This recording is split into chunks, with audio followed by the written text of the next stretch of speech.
I'm Darren, I'm a litigator, I'm an ex-convict, and I used to be a drug addict. You are now Deputy Managing Director of Invictus Law, but when I first met you 12 years ago, you were in the midst of law school. I moved straight into law school from prisons. Coming from a lawyer, this may be a bit of a surprise, but I struggle with speaking English.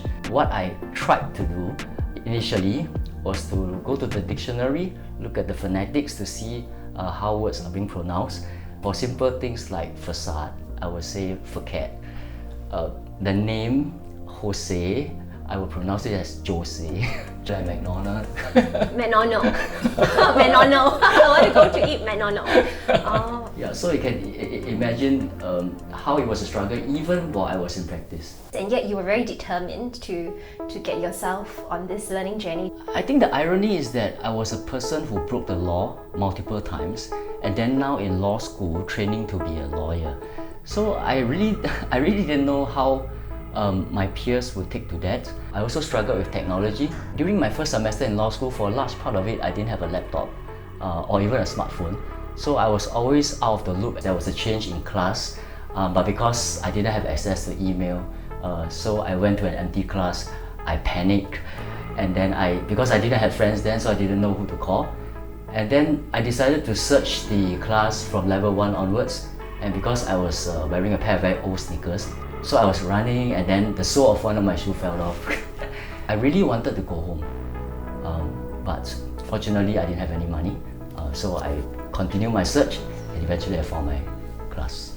From prison to law school to legal practice, what were your challenges? I think this applies to most ex-offenders who want to turn their life around.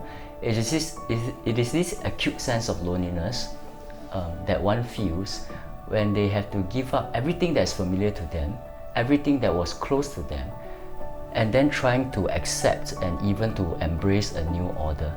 I'm really happy to hear that you are now a father. So what is your guiding principle to raising your children? I will be a very proud father if my children are able to fend for themselves, be independent, resilient, self-reliant, but I will be an even prouder father if they grow up to be people of good character, be honorable people. You were a recipient of the Yellow Ribbon Bursary. How did that impact your life? I think it came at a time where I needed support the most, and that really instilled in me a sense of gratitude and an attitude of service, something which still inform many things that I do today. I was a recipient of the Yellow Ribbon Star Bursary while I was in law school, and the bursary really helped me through a very difficult transition in my life. What may be insignificant to you at your current station in life may have a tremendous impact on someone at his or her current station in life.